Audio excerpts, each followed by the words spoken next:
Thanks, Tony. Well, it's a big story that we are still talking about. Ines Sainz of Mexico's TV Azteca has become a household name in recent days after allegedly being harassed by the New York Jets, some of the players, during a practice.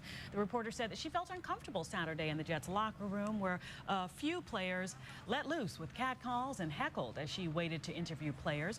Sainz now, of course, isn't the only one speaking out about the incident. People everywhere are talking about this controversy and how it will unfold once the NFL completes its investigation. Joining us this morning with some more insight on this issue is Erin Fuller, president of Alliance for Women in Media. Good morning to you. Good morning. We were talking a bit off camera, and I asked you, are we still talking about this? I know it's unfortunate and a little depressing to still be talking about issues like this. You know, it's been over 30 years that women have been led into locker rooms, 25 for the NFL, which is a little bit more reluctant than Major League Baseball and a few other sports, but still the same conversations about what someone looks like and what they're wearing and if they're inviting unwanted behavior. Right. Well, the issue here, she's on the sidelines during a practice. She says, you know, the ball was overthrown. This sounds like these are a bunch of 14-year-olds playing. They're like on the JV team. A lot of life is like middle school. Yeah, exactly. So this happens, and then more in the newsroom, I mean, in the locker room, newsroom, sorry about that. And basically, the question is, did she deserve to be treated like that under any circumstances, regardless of what she had on? And we'll talk about what she had on too.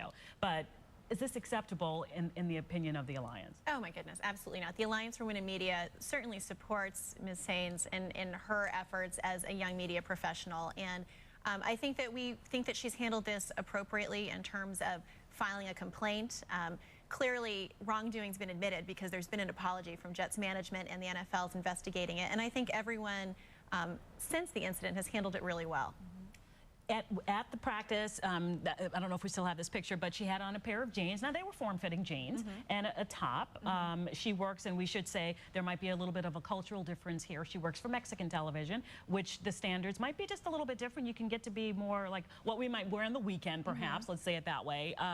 Was what she was wearing inappropriate in your opinion? I think a white blouse and jeans seem appropriate, especially in an environment where probably half the people had no clothes on whatsoever.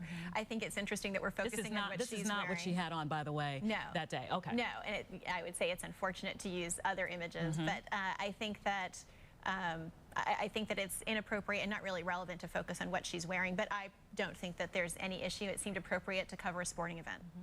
Now, the Jets, as you said, they have issued an apology. They're going to look into this. What message does that send?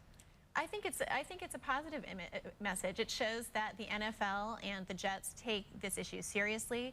I think that there's been any number of apologies from folks that did maybe flip or offhand comments initially about the situation, and I think that that's encouraging, and I think that she's accepted that, and I think she wants to move on. I don't think that I get any impression that she wants the story to be about her anymore. I think she wants to go on and do her job and not have the focus be solely on her. At the same time, she wants to make sure that other media professionals are treated appropriately and professionally when they're doing their job. Because she's not the only one. This story has been around. It pops up every now and then. Sure. Well, back in 1990 with the Patriots, my own hometown team, we had Lisa Olson, who was with the Boston Herald, and there was an incident there, and the NFL put a lot of practices and standards into place that are still in effect today to protect media professionals like Ms. Sainz.